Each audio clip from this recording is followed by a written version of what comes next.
يا صباح الفل. النهارده هنحضر مع بعض بقسماط الافران بطريقه في منتهى السهوله والبساطه. بنص كيلو دقيق بس هنحضر كميه حلوه قوي من البقسماط، هش وخفيف ومقرمش جدا واقتصادي جدا. بشويه دقيق وميه هنحضر كميه حلوه قوي من البقسماط، اجمل واحلى من الجاهز اللي بنجيبه من المحلات او من الافران. بجد هنحضره النهارده بطريقه في منتهى السهوله. اتحداكم بعد الفيديو ده انكم تقوموا تحضروا بنفس الطريقه اللي هنحضره بيها النهارده، وبجد مستحيل هتفكروا انكم تجيبوه تاني من بره. بمكونات بسيطه وكلها متوفره في البيت، وبنص كيلو دقيق بس هنحضر كميه كبيره جدا من البقسماط، وهنشوف ازاي ياخد معانا لون موحد ويكون ذهبي وجميل بالشكل ده، وكمان التسويه المظبوطه ليه. يا ريت نعمل لايك للفيديو، ولو جداد على القناه يا ريت نعمل سبسكرايب للقناه او اشتراك، وفعلوا الجرس علشان دايما يوصلنا اشعار بكل وصفه او اي فيديو جديد. ويلا بينا نشوف الطريقه والمقادير مع بعض.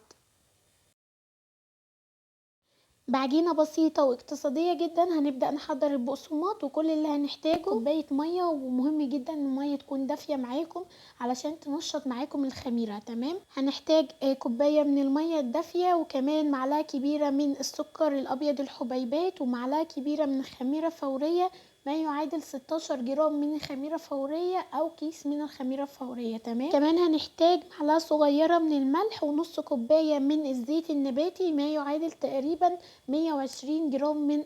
بنضيف المكونات دي كلها على بعضها بالشكل ده، المية والزيت والخميرة والسكر والملح، بنقلبهم كويس جدا مع بعض لحد تقريبا ما نتأكد ان حبيبات السكر دابت معانا. لو في الوقت ده مش متأكدين من نوع الخميرة، يفضل ان احنا نسيبها 5 دقايق تتفاعل علشان نتأكد ان هي شغالة. لو متأكدين من نوع الخميرة اللي احنا بنستخدمه، هنبدأ نضيف باقي المكونات. هنحتاج كمان نص كيلو من الدقيق، ما يعادل تقريبا 500 جرام من الدقيق، ده دقيق متعدد الأغراض.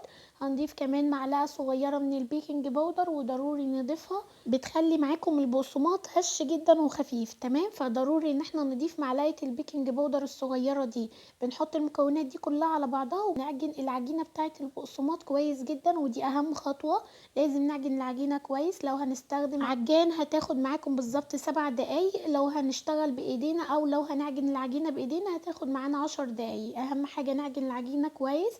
بعد كده بتكون معانا بالشكل اللي شفناه ده، طرية جدا، وفي نفس الوقت ملمس العجينة نفسه بيكون مش بيلزق في ايدينا.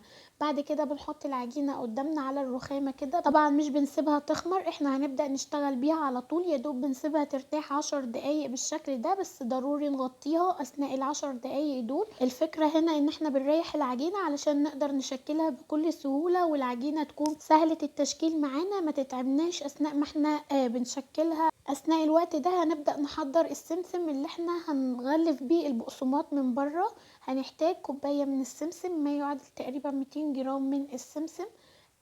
السمسم اللي انا استخدمته سمسم محمص، ممكن نستخدم ابيض عادي براحتكم.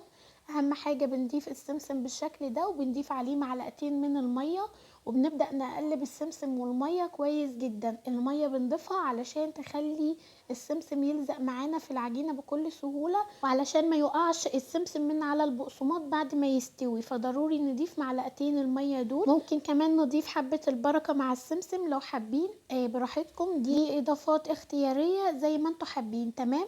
بنبدأ نشكل عجينة البقسماط، طبعا بعد ما سيبناها ارتاحت 10 دقايق ان احنا نشكل البقسماط. بنفرد العجينة فردة بسيطة جدا بالشكل اللي احنا شايفينه ده.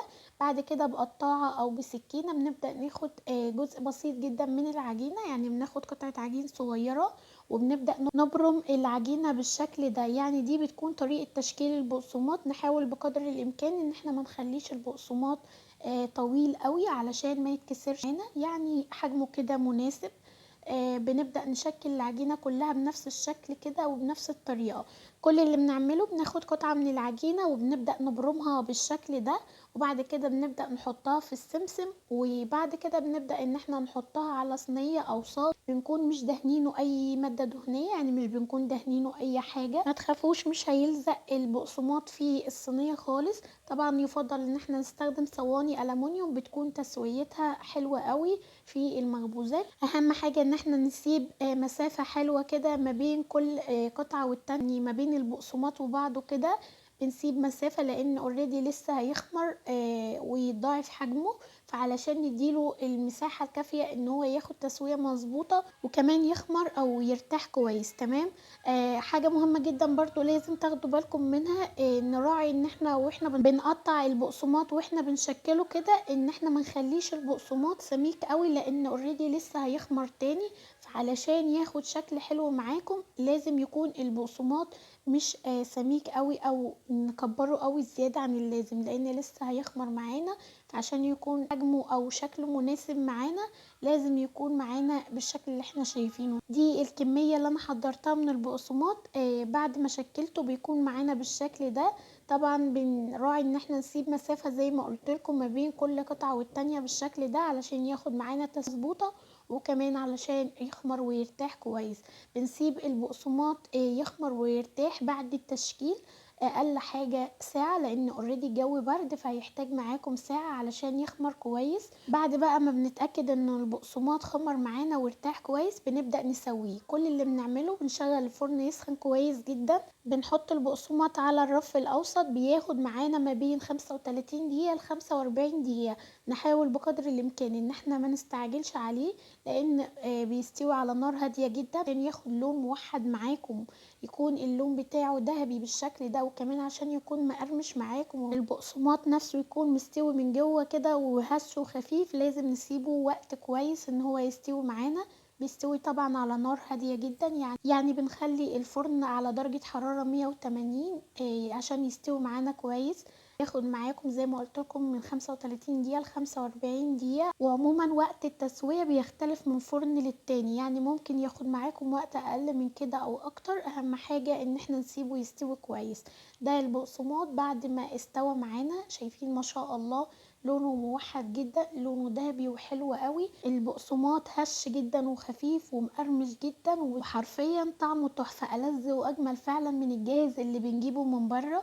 جربوه بالطريقة دي ومتأكدة انكم مش هتبطلوا تعملوه. طعمه مميز احلى والذ من الجاهز اللي احنا بنجيبه من بره. كمان زي ما شفنا سهل وبسيط وسريع التحضير جدا، وبمكونات حرفيا بسيطة جدا. زي ما شفنا مكونات من اسهل وابسط ما يكون، كلها متوفرة في البيت. لو بتسمعوني لحد دلوقتي في الفيديو يا ريت دلوقتي تنزلوا تعملوا لايك للفيديو لو لسه ما عملتوش، وتعملوا شير للفيديو مع اصحابكم عشان بجد الكل يستفاد. ولو كنتوا جداد على القناة او كنتوا بتشوفوني لاول مرة وده كان اول فيديوكم تشوفوني، يا ريت تنزلوا تحت الفيديو تعملوا سبسكرايب للقناة او اشتراك وتفعلوا الجرس علشان دايما يوصلكم الاشعار بكل وصفة او اي فيديو جديد.